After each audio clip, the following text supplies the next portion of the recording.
Now I get this asked this question a lot. So most people from I'm from Ghana. Yeah, so Mhm. most people from Ghana and Nigeria, we speak English in our Okay. universities.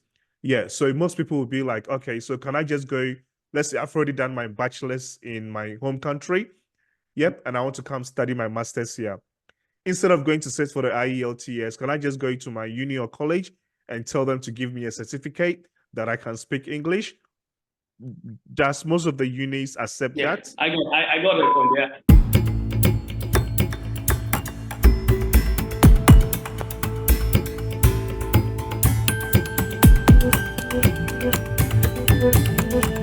Hello, guys. Welcome back to Settling in Australia. My name is Kwame, and I've got a special guest from KTM Consultancy Service with us here today. He's called Milan. I'm pretty sure most of you guys have already worked with him. This is an awesome bloke. He's an educational agent, and he does a lot of the students' visas in Australia. So if you are someone that is watching me today and you're thinking of coming to Australia to do your master's and bachelor's degree, Milan is the guy to go to. Not talking too much, I'm going to let Milan introduce himself so we do this deep dive. Hello, Milan. Welcome to Settling in Australia. I hope you are doing well. Hi everyone, this is Milan from KTM Consulting Group. I have been working in this company from last 3 years. We are based in Sydney, Melbourne, Canberra, and Adelaide. So we have a registered office in Darwin as well.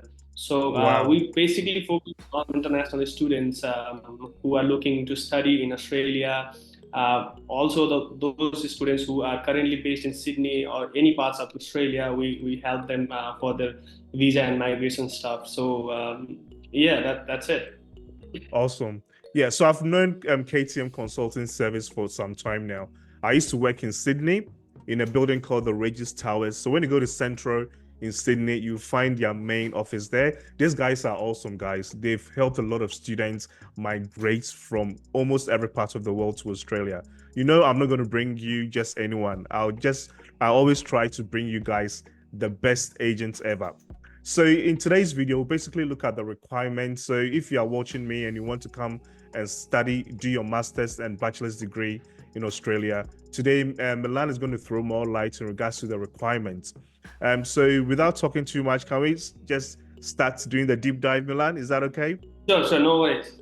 Okay, so what is the basic requirements for people to come and do their master's and bachelor's in Australia? It depends upon the profile, student profile. So the first and foremost requirement for any student who wants to apply or willing to apply to Australia is GT requirement as of now. So GT, that means genuine temporary entrant. Any student who wants to apply to Australia, they must prove or show some evidence to the department or immigration or even for the university that they are really here to study their degree.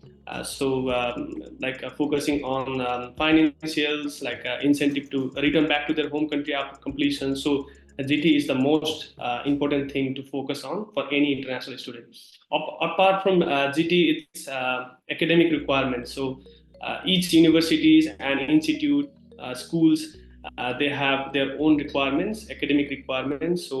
I genuinely suggest that the student who are really genuine, they must not have huge academic gap after completion. For example, 2 or 3 years might be a questions for the university or even for the immigrations. This student is not genuine. So if they can justify that gap, it is all it's total fine. But there must not be huge academic gap. And talking about English, for example, there are different mediums. For example, PT, IELTS, TOEFL, to prove that English language proficiency. Each student must have their English test with them as well. Apart from that, I think health insurance is basic requirements for any visa applications. That means student who wants to apply, they must have any student health cover throughout their degree. These are basic requirements that student must like have to apply for the student visa. To apply for the student visa. Okay. You did mention of the GTE. I just heard in the news that the government is changing that. Yeah. So is Yeah, that true, actually, or yeah, what is going to happen yeah, to that? yeah. Since a few months back, Australian government has announced a strategy that in 2023 and 24 they will implement GST system. That means genuine Yep. student test. That's they are like I have read the strategy the policy paper as well. Like they are investing $17 million for GST system. That means they are really focused on those students who are here to study, not for work, not for the permanent residency. Even they have told like they will prioritize PR pathway for students, but even if they get the graduate diploma and if they don't claim their permanent residency, they need to go back. So GST will help them to analyze who are here to study or who are here to work. So the new system will be implemented very soon, maybe probably in mid July or maybe in Jan February. I don't know, but Okay. very soon. Very soon. Okay. And do you know the difference between the GTE and the GST? How different is it going to be from the GTE? See, there is a huge difference, of course. So genuine temporary entrant means like the student needs to write a statement. For example, statement of propose, like mentioning that they will return back to home To country their after home country after completion. But studies? Yep. yeah, exactly. Here for study, and then we'll go back for home country and look for further opportunity. But GST, I think it is not sure, but I think it will test the student with an interview, maybe, Okay. and will analyze that the student is genuine or not. That's the main priority. And I think GST will more focus on like they can go for like PR pathway as well. If they want to stay here, they can. If they are skilled, Okay. they yeah. I think that's the main difference. Okay. But still, we are not sure. Okay. We'll So update on that. until they implement that, we are still going with the GTE, right? Yeah, of course. Okay. Okay. Thanks for elaborating on that. You also did mention of a gap year. So to understand you Sorry? clearly, are you trying to say that, let's say if I finish high school and I stayed home Uh-huh. for like 2 years and I want to come and do my bachelor's degree in Australia, since I've stayed home for 2 years, is that going to affect me or? Yeah, of course it is. It is. If for example, if you have a genuine experience, for example, you have worked in any kind of office or any kind of bank or even a government office, then you can easily justify your gap, right? But if you haven't done anything back in home country, overseas, doesn't matter, right? So it is hard to justify your gap, what you have done in your past after graduation, what you have done. So if it is hard to prove to the university and to the Australian Immigration High Commission, then there might be a concern for visa.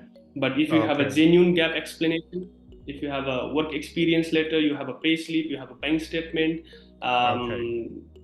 you have a like a reference letter, then it is easy to justify to the college and department as well. So there might be a chance of consideration even if the student have a huge gap like a gap after completion or After graduation. completion. Okay. Okay. So I hope you guys understood that. So basically, let's say if you finish your high school and you didn't go straight away to uni and you stayed home for 2 years, you need to provide evidence as to what you were doing. So let's say if you had a job, you need to provide like a pay slip. If you were doing other commitments, you need to justify the reason as to why you had that huge gap. That makes a lot of sense. Now let's come to the finances. I know most people's main concern is the finances. Yeah, so Yeah. can you throw more light in regards to that? So when someone is coming to study in Australia, what sort of documentation do they need to prove? But for the student visa, it depends upon what the student sponsor really do for living. For example, if they have business, they need to show supporting evidence from business. For example, if a student sponsor is a businessman, need to Okay. show audit reports. You need to show firm registrations, income tax returns, and like if they have bank registration under the name of business, they need to show bank account verification letter that, like, for example, this bank account under this name has been registered in 2015, let's suppose. So need to get those sorts of documents. For example, if the student's sponsor is doing over, like, as a worker or in overseas or even in a home country, then need to get pay slips, bank statement with exact credited balance in bank statements, need to tally with the like salary certificate and the credited balance, and any work experience letter, tax return certificate. So these are normal documents that the student need to show. Apart from income, there are two things we always need to remember and need to consider. So if the student have a genuine property back in home country, then if it is possible, I really suggest them to submit property valuation report, like how much the property is valued in. Yeah, it's worth, yeah, for example. And apart from that, always student need to show the balance, some kind of balance in their sponsor account, including that living expenses here in Australia, even 1 year of tuition fee, insurance, travel expenses. So, for example, if the student have 20,000 Australian dollar annual tuition fee, and the normal living expenses here in Australia, like by Government of Australia, Department of Home Affairs, it's 24,000, around 500 something. And if the student is coming here to study bachelor's degree, the normal insurance throughout the degree is around 22,000 to 2,500, depend upon insurance company. Yep. And the travel expenses, for example, 2,000, let's say $2,000 for travel expenses. So altogether, it's around, let's suppose it's 50,000. So then the student must have around 50,000 plus amount in their bank, and need to show balance certificate. Apart from that, if a student don't have those sorts of amount in their bank, then they can easily get a loan from any bank from their home country, for example, educational loan. So that might be an option for a student. Apart from balance, they can show a loan amount as well.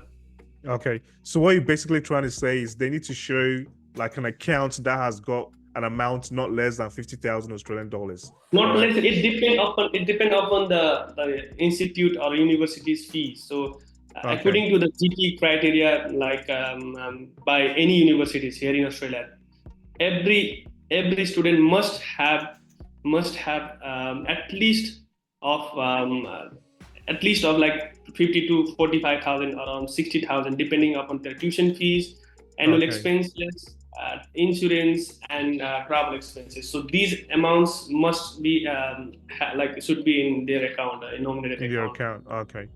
Okay, that is very clear. I know that is clear, guys. So in case you have questions in regards to that, please comment below and I'll make sure it gets to Milan. So now, who can sponsor the students? Is it just the student's parents or the student's uncle somewhere? So who can sponsor the students? See, it really depends. For example, these days, I'll tell you an example, right? So, for example, in Australia have categorized countries in assessment levels. That means it will simplify the lowest and maximum immigration, risks. For example, if for example my country is Nepal comes under assessment level 3. So basically, for assessment level 3 countries or assessment level 2 countries, first priority for financial sponsor will be their primary sponsor. That means their grandparents, and parents. And parents, okay. Grandparents and parents. Apart from that, if they have their own blood relation, for example, their brother and sister, they can sponsor too. They comes under primary. But apart from that, if they have nobody in their home to sponsor them while they study in Australia, then they can look into their secondary sponsor, that are their cousins, their uncles, aunt, maternal uncle, maternal aunt. So they can look into them as well. But first priority will be their primary sponsor. They are their grandparents and parents. Okay. Yep, that is very clear. Thanks so much for explaining that into details. Again, guys, if you have any questions, comment below and we'll do justice to that one for you. Okay, so now moving from the finances, you did mention of an English test exams, like taking PTE or IELTS. Okay, so do you have a range as to, so let's say, for example, if the student is taking like an IELTS academics, yeah, so what is the score range they should target?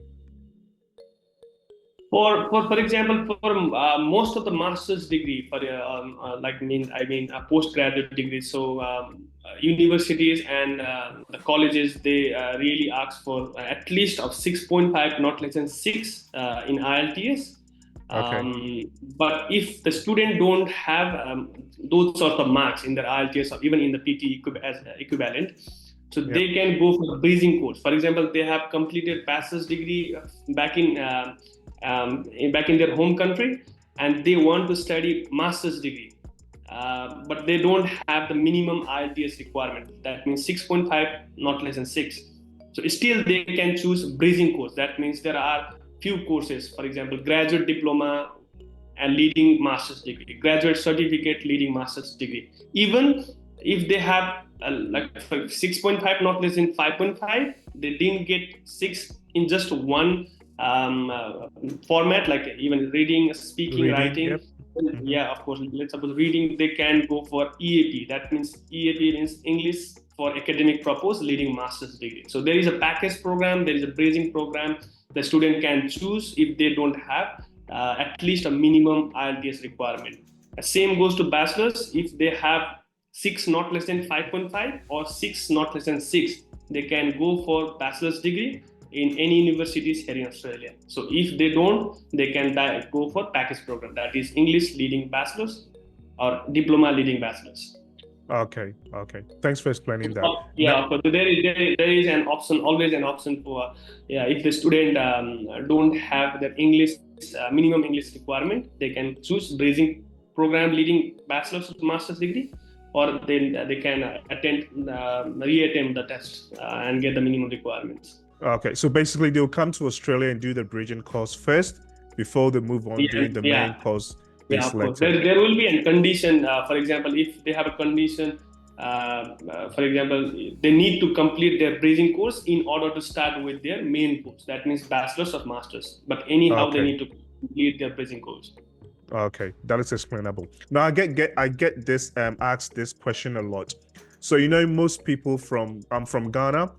Yeah, so most people from Ghana and Nigeria, we speak English in our universities. Yeah, so most people would be like, okay, so can I just go, let's say I've already done my bachelor's in my home country. Yep, and I want to come study my master's here. Instead of going to sit for the IELTS, can I just go to my uni or college and tell them to give me a certificate that I can speak English? Does most of the unis accept that? I got the point. Yeah. See, Prince, we KTM have an operating office back in Fiji as well. I'll give you an example, perfect example. Yep. So Fiji is quite near to Australia, and Fiji. Yep. Yeah, of course. And the medium of the teaching in their high school, undergrad degree, postgrad degree, that is English.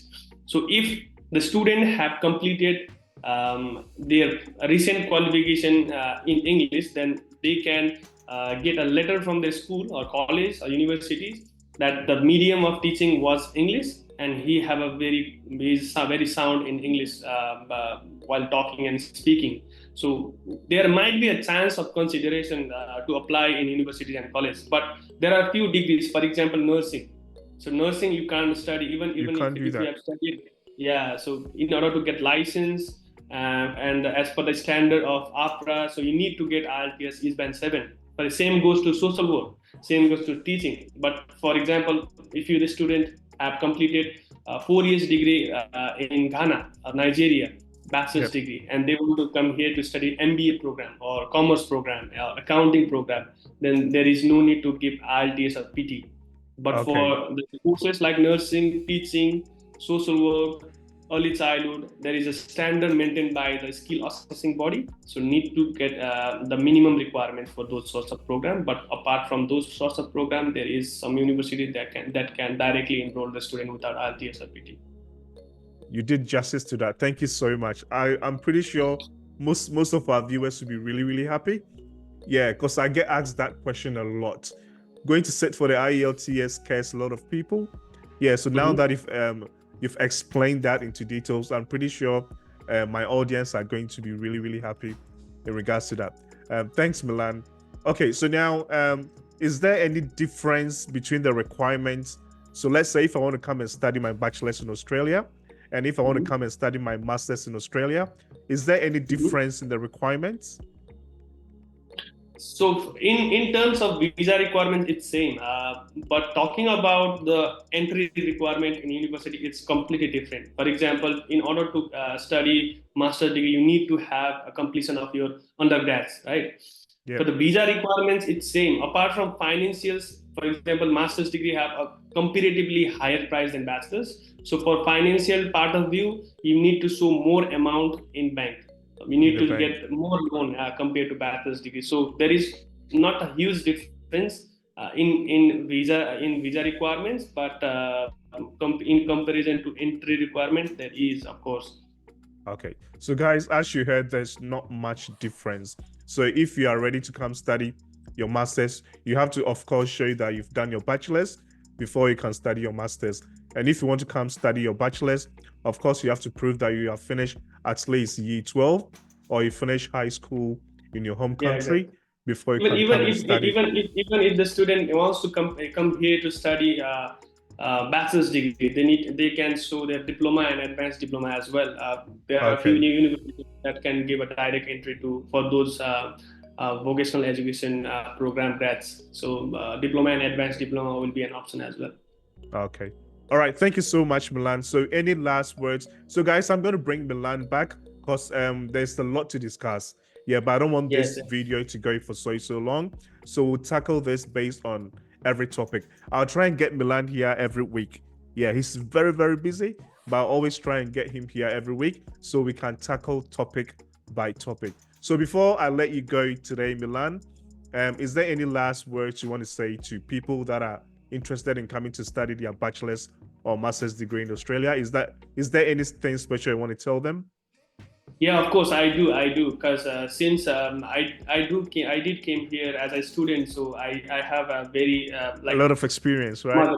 Lots of experience and a lot of things to suggest you, advise you as per my experience. So life in Australia is really good compared to other countries, because I have been to any like other countries as well as a tourist, as a student. So basically, so there are lots of things to do, lots of things to experience, but as of now, government has made up like really strict policies. They are like planning to implement very soon, as we discussed. So there are new GST system coming up. So for now, I really suggest the student, if they are really genuine to study here in Australia, I really suggest them for higher education program, as we discussed, bachelor's or master's degree, or more than that, even research degree, PhD. Don't choose vocational courses like diploma, advanced diploma. As per my knowledge, government is like prioritizing higher education rather than weight course. Try to choose the course in which you will is like easy to get jobs. For example, if you want to be an IT professional, then choose IT. If you want to be a accounting professional, then choose accounting or professional accounting. So better come here as a genuine student. Of course, genuine student, and then later on there will be very good opportunity for those students who are skilled and qualified. So try to arrange a genuine financial documents, get good results in your IELTS or PT, and of course academic is another part, but try to get really good agents back in your home country. That's my humble advice and request. Okay. All right. Thank you so much, Milan, for joining us on Settling in Australia. So guys, today we basically spoke about the requirements.